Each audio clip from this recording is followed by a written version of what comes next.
que nuestro departamento de asesoramiento legal ha tenido que intervenir, siendo efectivos las órdenes o los amparos pertinentes. Yo no soy abogada, en esto me vas a corregir vos, a raíz de las exclusiones escolares que han tenido que enfrentarse muchos papás, porque ¿sabés qué es lo que pasa?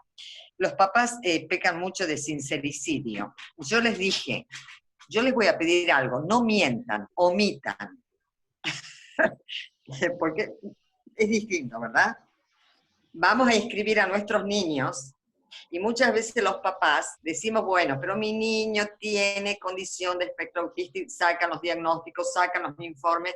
Yo les digo, no, omitan, no digan nada. Ustedes inscriben a sus niños una vez que le dan la vacante, que está aprobado, que el chico tiene el pie adentro de la escuela, que ya está, tiene su banco, ahí directamente, ay, acá tiene, me olvidé, traje el diagnóstico.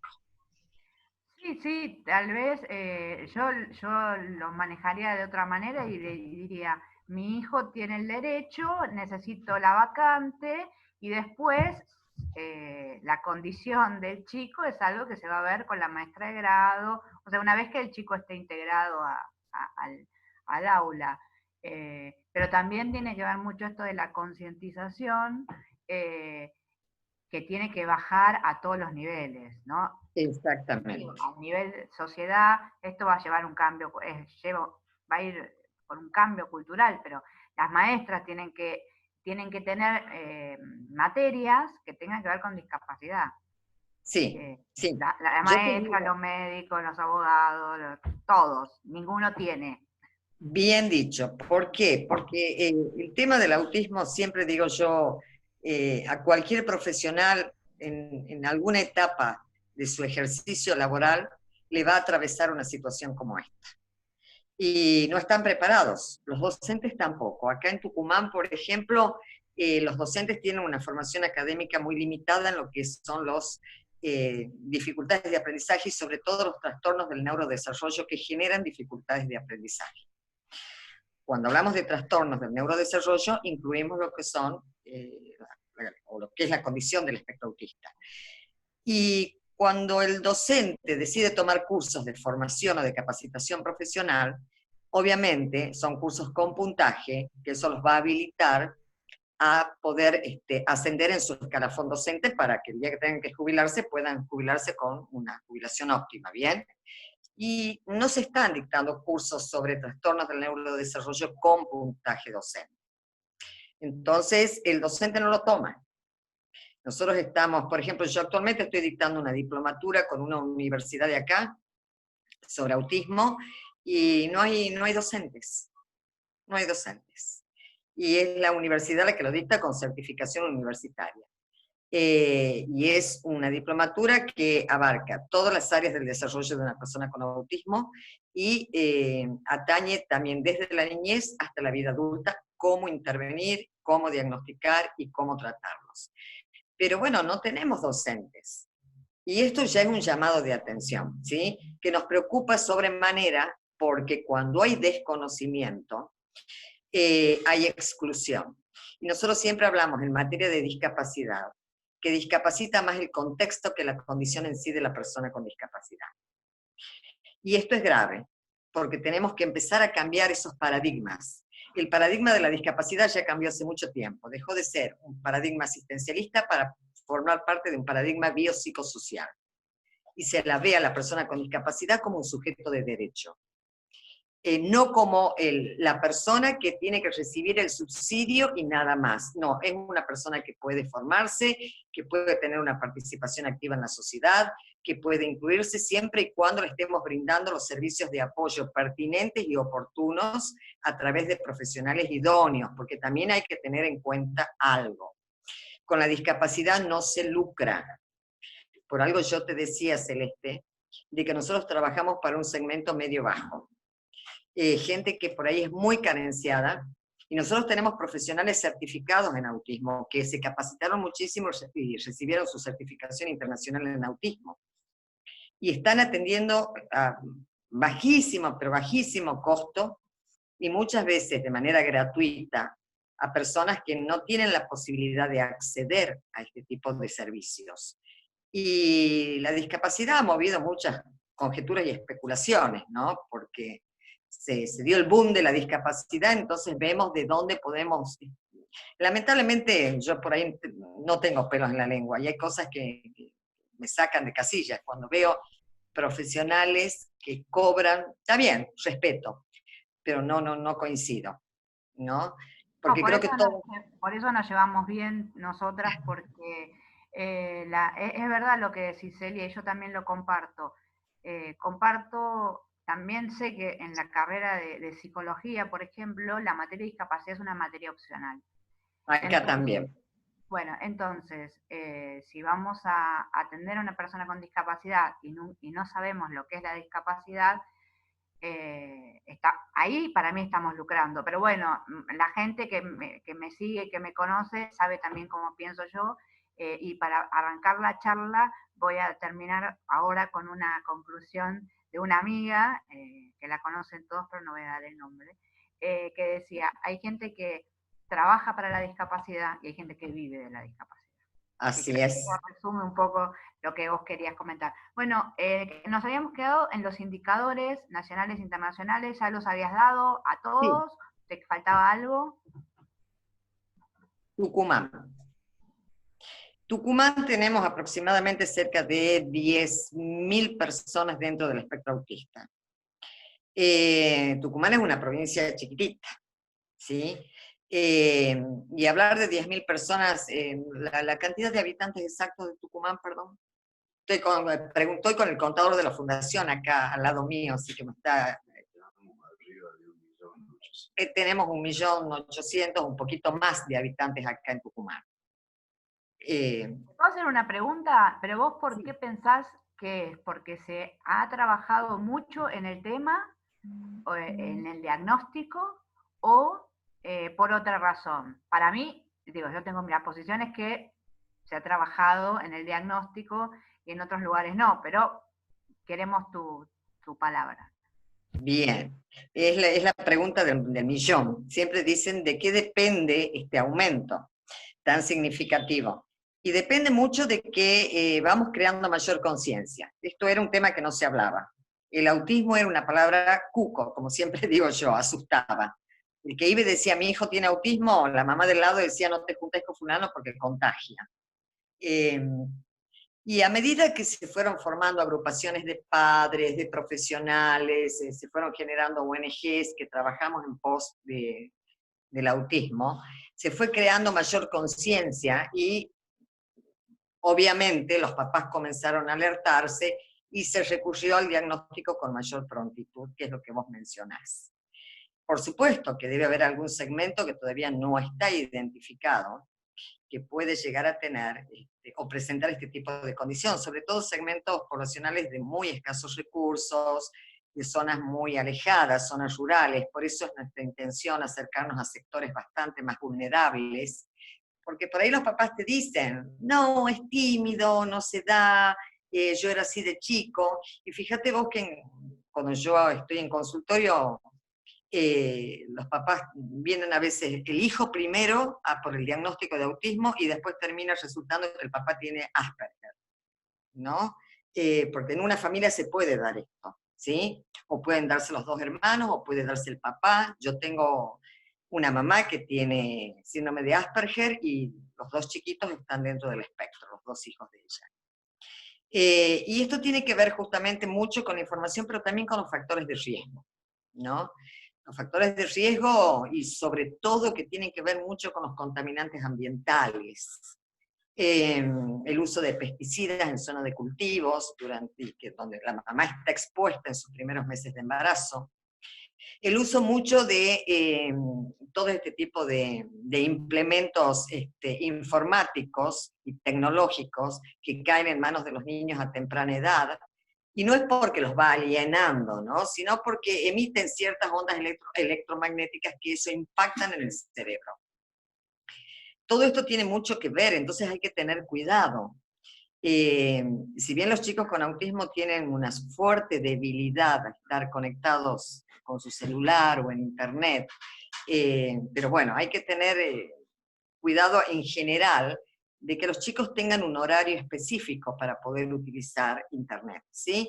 Y esto hay que delimitarlo bien, porque todo lo que es exceso daña, ¿no? A la larga genera sus trastornos. Bueno, y seguíamos, ahí me escuchan, sí. Y seguíamos con cómo fue que las personas con autismo y las familias con autismo tuvieron que enfrentarse en este momento de aislamiento social preventivo y obligatorio, aunque sea en las primeras semanas, porque yo entiendo que tal vez en Tucumán fueron las primeras semanas, o no sé hasta cuándo fue en Sí. Tucumán, pero sí, seguramente vos tendrás referencia de otros lugares. Eh, y, y en qué repercutió esto? Porque se habló mucho de las personas dentro del espectro autista, eh, que necesitaban salir, sí, no, o sea, fue un debate, ida y vuelta también con resoluciones del gobierno, pero queremos saber en tu voz experimentada, en la experiencia de la Fundación Autismo y Discapacidad Tucumán, ¿cuál es tu reflexión sobre esto? En primera medida hay que tener en cuenta algo. Las personas con autismo tienen un pensamiento muy inflexible y tienen rutinas, ¿bien? Que cuando vos los sacas de esa rutina, les generás cierto, lo que nosotros llamamos en psicología tensión psíquica, ¿no? Les genera situaciones de crisis, de angustia, crisis de ansiedad, porque es como que sienten que se les desmorona todo un mundo que construyeron alrededor. Entrar en un tiempo de cuarentena implica modificar un montón de conductas y de hábitos del día a día. Dejar de ir a la escuela, estar con el papá todo el día dentro de la casa, con la mamá todo el día dentro de la casa, con todos los hermanos dentro de la casa. Incluso muchas veces si estaban a cargo de algún cuidador o de algún acompañante terapéutico o iban a sus terapias, también se modificaba toda esta rutina. Y por ahí si tenían su rutina de salir a caminar, ¿no? En un horario determinado. Esto fue generando en muchos casos, y te lo digo porque nosotros tenemos un grupo de papás de casi 70 familias que están formando parte también de la fundación, que decían, ¿qué hago con mi hijo? Porque está angustiado, quiere respuestas, en muchos otros casos, que fueron los mínimos, el aislamiento de no ver a sus abuelos, eh, porque o estaban infectados, ¿no? O en el supuesto caso porque la misma pandemia y la misma cuarentena lo exigía, ¿no? No puedo ir a visitar a mis abuelos que voy todos los días, o voy todos los fines de semana, o todos los domingos a almorzar. No puedo salir a jugar con mi único amiguito, o no, o él no puede venir a casa. Entonces, esto generaba crisis de angustia y a la vez los papás preguntaban, ¿qué podemos hacer desde la casa donde los chicos se sientan por lo menos contenidos y se distiendan un poco más? Y además de que, por supuesto, las terapias no podían ser presenciales. Entonces, desde nuestro equipo tratamos de trabajar haciendo un seguimiento online, con los papás también para bajarle la ansiedad a los papás y con los mismos chicos. Y le dimos a través de nuestra página y a través de los grupos de WhatsApp algunas actividades lúdicas para que puedan trabajar en familia en función de los intereses, porque ellos tienen intereses restringidos, de los intereses de los chicos. Y bueno, se lograron muchas cosas, hasta que luego se fue flexibilizando el tema de la cuarentena, se estableció un protocolo de actuación para aquellos chicos que tenían necesidad efectivamente de salir, tanto personas con autismo como con cualquier otro tipo de discapacidad. Vos bien sabes que, bueno, tenían la autorización de poder circular a 500 metros a la redonda. En aquellos casos que era muy necesario asistir a sus terapias, iban tomando todos los recaudos del caso. Eh, por ahí salir una horita, ¿no? A circular. Eh, y también, por supuesto, en caso en que tuviesen que enfrentar una situación de salud, ¿no? Cualquiera fuere, los papás tenían que informar a las personas encargadas de la salud de ese niño y ante cualquier maniobra invasiva en salud que iban a llevar a cabo, que ese niño tenía que ser explicado cuáles iban a ser las maniobras que se iban a realizar sobre él. porque también genera angustia en los chicos. ¿Qué me van a hacer? ¿A dónde me traen? Porque por ahí los papás angustiados, quizás, bueno, ante un resfrío o lo que fuere, corre al hospital, porque convengamos que también esto generó de alguna manera una psicosis colectiva, ¿no? Si bien nos ayuda a ser preventivos, pero no deja de generar esto que es una psicosis. Entre comillas, perdón, ¿no? Entonces nos angustiamos mucho, y nuestros chicos con autismo tienen comorbilidades. Muchos chicos tienen comorbilidades que son enfermedades que se van asociando al autismo y son más notorias que en una persona neurotípica, como ser comorbilidades respiratorias, endocrinológicas, digestivas, neurológicas, inmunológicas, psiquiátricas. Entonces, por ahí ante el cambio de estación o cambio de clima, podían presentar algún cuadro que simulaba, ante toda esta cuestión. Acordate que nosotros también tenemos una epidemia que es el dengue, acá en Tucumán. Y se registraron muchísimos casos En de Buenos dengue. Aires también. En Sí, Buenos Aires también. sí. Entonces, bueno, los papás tienen que ir con estos chicos a que los vean en alguna institución pública o privada. Y también, bueno, estos chicos merecen que se les explique y se les diga cuál es la situación y qué es lo que se va a hacer con ellos, ¿sí? Y también, bueno, se trabajó de que la circulación de los padres con estos chicos, a mi consultorio yo les tengo que dar, cuando tienen que trasladarse de una localidad a otra, del interior de la provincia para venir a las entrevistas conmigo, les tengo que enviar un pequeño informe desde dónde se trasladan, cuáles son los motivos, qué día, qué hora, y por otro lado ellos trasladarse con el certificado único de discapacidad del niño, más el documento del tutor y del niño. Esos son algunos de los protocolos que acá se implementó. Ahora está mucho más flexible. Desde hace 2 o 3 semanas atrás ya psicólogos y psicopedagogos podemos atender en consultorio. Yo en lo personal, como soy la que hago la entrevista de admisión, o sea, la entrevista preliminar, prefiero que vayan los papás nada más. Los niños no todavía, ¿sí? Ya los niños, una vez que yo los derivo a los profesionales del equipo, bueno, ya comienzan a asistir. O sea, cuanto más podamos dilatar ese proceso de intervención directa con los niños en materia de salud, mucho mejor. ¿Sí? Pero bueno, se vivió con mucha angustia, ¿no? Sí, sí, nosotros, digo, para los que no saben, y también te cuento a vos, fuimos los que impulsamos, propusimos el tema del teletrabajo para las atenciones primarias, ¿no? Para las atenciones que tuvieran que ver con no interrumpir las terapias, pero también hace un par de semanas atrás hablamos con un integrante de la asociación, que es el licenciado Hernán Topía, y dijimos, sabemos que no es lo ideal, pero nada es muy malo. Entonces, bueno, ver de adaptarnos. Gracias a Dios ustedes ya pueden volver tal vez a retomar esa rutina que acá hasta el 28 no, de junio no lo vamos a poder hacer, pero creo que tampoco lo vamos a poder hacer después del 28. Entonces No, tenemos nosotros que acá ver. hasta el 28, perdón, por orden también de Mansur, del gobernador, no podemos, continuamos con la cuarentena, pese a que estamos exentos de la misma, ¿no? Que ya podemos Mira vos, circular.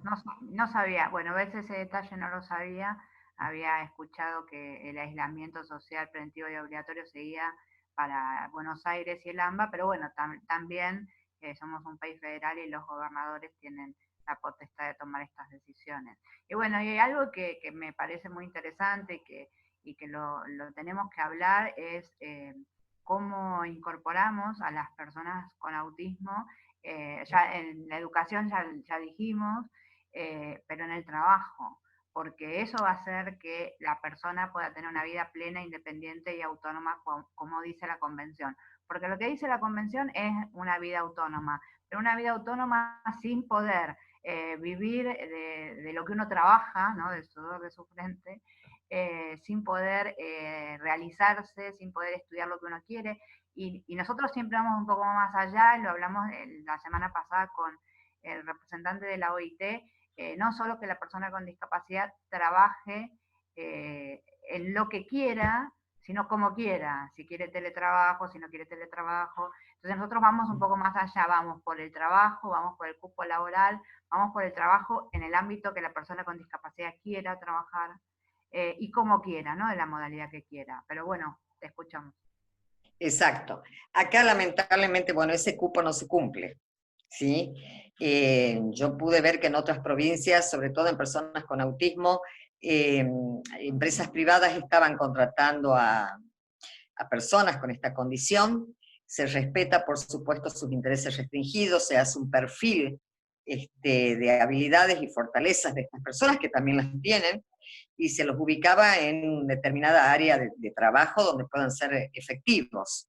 Y que te puedo asegurar que por sus características y por su propia condición, suelen ser personas sumamente efectivas donde vos lo quieras ubicar. ¿Por qué? Porque si vos le ves el perfil a esta persona, que es una persona, suponte, que tiene mucha inclinación por la informática, por el diseño gráfico, por lo que fuere, y si vos lo ubicas dentro de una organización privada, no te digo, no hablemos de lo estatal, te hablo de lo privado, porque lo estatal dista mucho de la inclusión. Y lo incorporas en un sector donde él tiene que trabajar en diseño gráfico, en una determinada cantidad de horas, terminar una determinada tarea, te puedo asegurar que no se va a mover de ahí hasta que no lo termina. Porque son tan puntillosos, tan obsesivos, tan metódicos en eso que es su fortaleza, y además, al no tener vinculación social, no están con, ay, ya van a ser las 6 de la tarde, allá cortan la actividad a las 18 horas, creo. Acá nosotros tenemos actividad interrumpida, la siesta, porque bueno, somos del norte, dormimos la siesta. Entonces concluimos las actividades por lo general a las 20 horas, pero empresas privadas a las 18. Estos chicos no están apresurados por irse, no te hacen las cosas a medias, son tan literales que la orden la reciben, y así como la reciben, la ejecutan.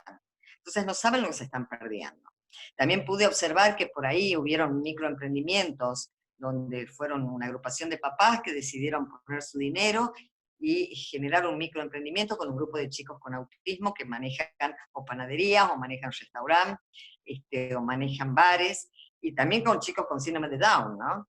Y que me parece genial. Pero esto no es la responsabilidad exclusiva de las empresas privadas ni de los papás. Obviamente, de los papás es bregar por un futuro independiente y de autonomía plena de estas personas. Pero acá el Estado nos tiene que garantizar, tal cual vos lo decís, la Convención, y la Convención va por encima de cualquier ley porque tiene rango constitucional, ¿verdad? Entonces, contra esto no se puede. Pero lamentablemente la gente no lo entiende. Todavía porque seguimos con el viejo paradigma, ¿no?, de la discapacidad. Yo siempre digo, ¿qué es lo primero que ustedes ven en una persona que tiene una discapacidad sensorial? El bastón, o el audífono en caso que se lo vea. ¿Qué es lo primero que ustedes ven en una persona que tiene, qué sé yo, una discapacidad motriz? Y el andador, o el bastón, o la silla de ruedas. ¿Por qué no ven a la persona primero? Si eso es lo que importa. Nosotros vemos el suplemento, ¿no?, que lo transporta o que lo ayuda justamente a que funcione plenamente en aquellas áreas que tiene discapacidad.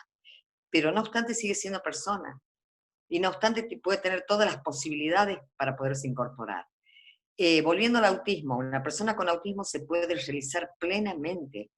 Si trabajamos en equipo, desde el amor, desde la contención, desde temprana edad, con una familia unida que trabaje también como miembro del equipo y del servicio de apoyo, nosotros vamos a poder tener una persona que en la vida adulta pueda ser independiente, pueda autovalerse, pueda terminar sus estudios medios, estudios superiores, casarse, tener hijos, tener trabajo.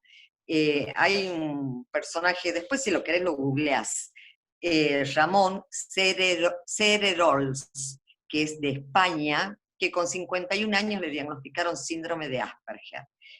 Máster en informática, y como tal estaba todo el día en la computadora y de casualidad abre una página y observa ciertos señales y síntomas y signos de esta condición y entra en duda. Y desde que entró en esa duda, él se hizo el diagnóstico y él deja un mensaje muy claro. A mí este diagnóstico tardío no me va a modificar la vida, ni la vida que llevé hasta entonces. pero sí me está ayudando a comprender el por qué viví todo lo que viví. Y eso es lo importante, que también es un mensaje para muchas personas que llegan para un diagnóstico tardío. A veces yo he tenido pacientes de 48 años que han llegado, y les dije, usted va a seguir siendo José, Ramón, Pedrito, lo que fuere. El diagnóstico no modifica la esencia de la persona, el ser persona. Es una condición nada más que se adosa a vos. Eh, pero sí quizás lo va a ayudar a comprender porque ha vivido cosas que por ahí no debió experimentar. ¿Sí? Así que, bueno, esto es lo importante de destacar, porque también hemos tenido casos muy tristes y muy lamentables de pérdidas de personas que cuando tuvieron el diagnóstico decidieron no continuar y terminaron en situaciones extremas, ¿no? Bueno, es una de las preguntas que yo te iba a hacer, justo era lo que estabas hablando, si, porque lo conozco de casos que se han diagnosticado a la edad adulta, y eso Sí, no tendría que modificar eh, la percepción que tiene uno y el entorno de uno, pero volvemos a lo mismo de antes.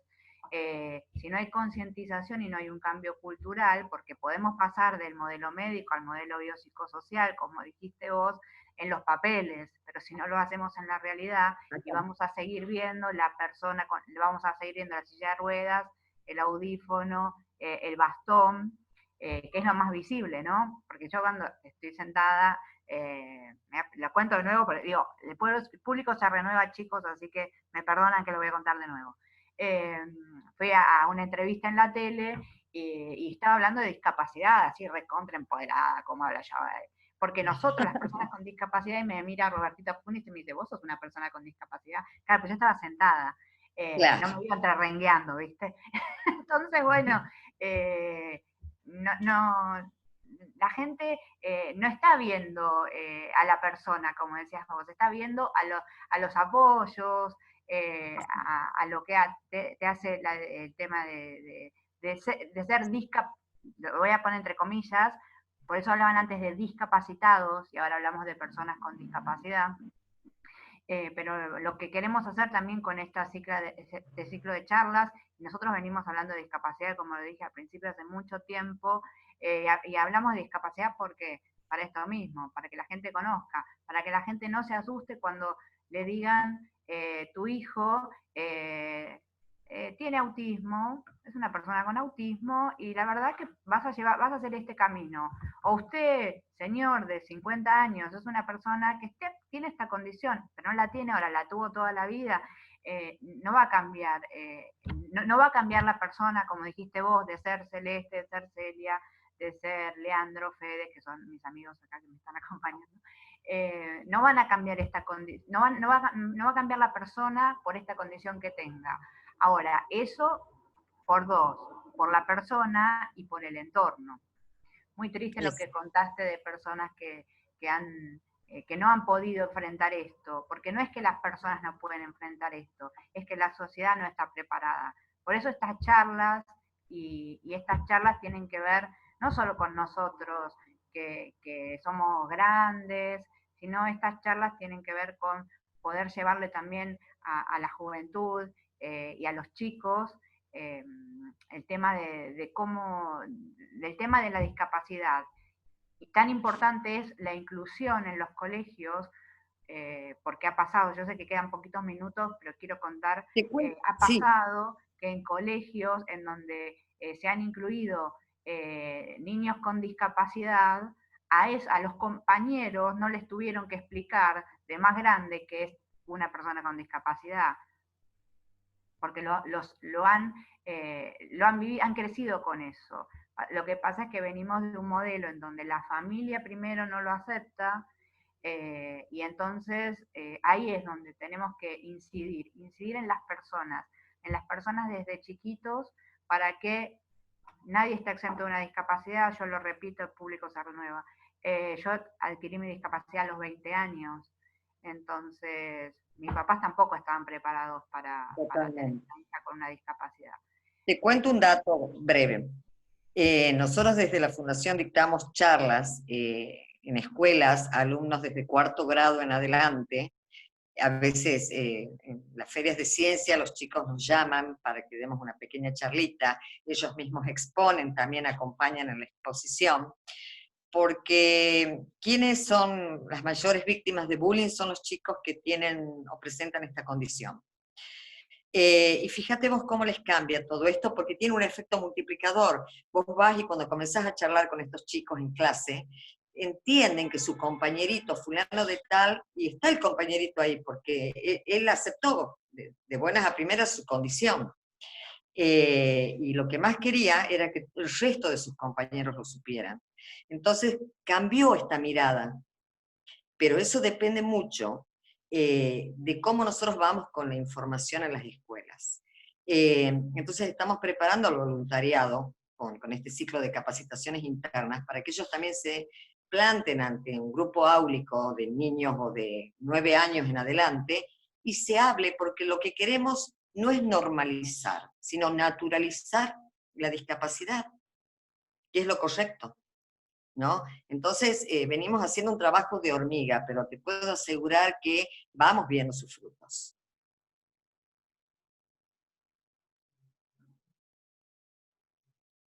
Ahí está, ahí habilité el micrófono. Quedan 2 minutos, quiero agregar algo que es muy importante. Nosotros hemos presentado, y si lo tenemos que hacer, lo vamos a hacer de nuevo, si pierde estado parlamentario, un proyecto de ley que es la Semana de la Concientización sobre los derechos de las personas con discapacidad, y lo que hace es bajar a los colegios obligatoriamente en la currícula, en esa semana, como se habla de otros temas, de otros tantos temas, el tema de discapacidad. Y si lo tengo que volver a presentar, lo voy a volver a presentar.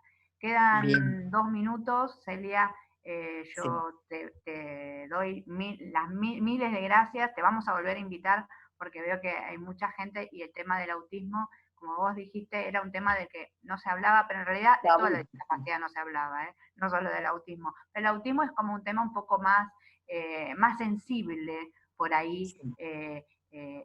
y hay personas que no saben de qué se trata. Y cuando uno no sabe de qué se trata, como digo yo, si yo no sé, pregunto. Entonces, ¿qué hago? La llamo a Celia y le pregunto. Celia, Claro. ¿te parece bien que diga esto?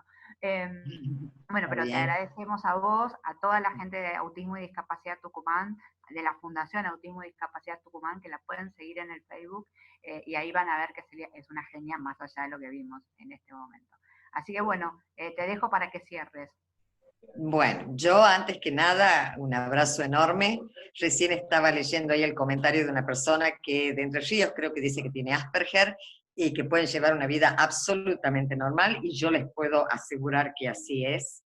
Eh, Simplemente hay que saber ser inclusivos y generar contextos amigables y aprender a utilizar la palabra discapacidad sin miedo. No personita con capacidades diferentes, angelitos de Dios y todos los calificativos que quieren poner para camuflar una situación. No, es una persona con discapacidad. Como vos sos una persona rubia, yo soy otra persona, no, bueno, a esta altura ya con las canas nos teñimos. Cada uno tiene una condición particular. Y esto es lo que hay que naturalizar. Apostemos a la inclusión y no tengamos miedo, ¿no? No tengamos miedo, sobre todo a la palabra autismo, ¿no? Creo que es el punto inicial o el puntapié inicial para comenzar a trabajar en función de esto. Así que 1.000.000 de gracias por el espacio, 1.000.000 de gracias por permitir que la Fundación se haga cada vez más visible. Y bueno, y si podemos, vamos a seguir creando más filiales en otras provincias. Sí, te vamos a invitar y acá la filial la vamos a crear, no te preocupes.